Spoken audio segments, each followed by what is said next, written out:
సముద్రంలో పడేశారు. పడేసినప్పుడు యోనా గురించి దేవుడు ఏం చెప్తున్నాడు?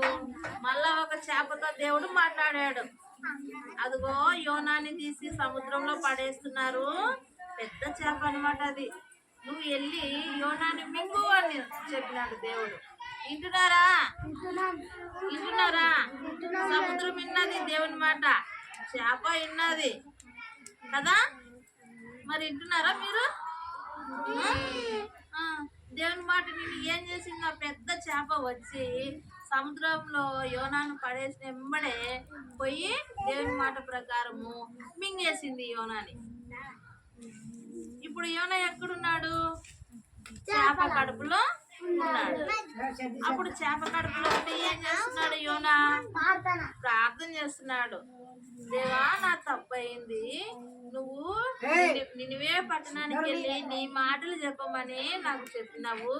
నేను భయపడిపోయాను, వాళ్ళు నన్ను చంపుతారని. నీ మాటలు వినకుండా నేను సముద్రంలో ప్రయాణం చేస్తుంటే తుఫాను వచ్చేసింది.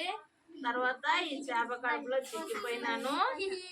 నన్ను కాపాడు, నీ మాట ప్రకారం నేను నినివే పట్టణానికి వెళ్ళి నువ్వు చెప్పమన్న మాటలన్నీ ఆ ప్రజలకు చెప్తాను అని ఒప్పుకున్నాడు. వినాలా కథ? అప్పుడు దేవుడు ఏం చేశాడు? యోనా ప్రార్థన ఆలకించి ఆ యొక్క పెద్ద చేపతో దేవుడు మళ్ళా చెప్పాడు, నువ్వు ఒడ్డుకెళ్ళి ఆ యొక్క యోనాను బయటికి కక్కి వెయ్యి అని చెప్పాడు.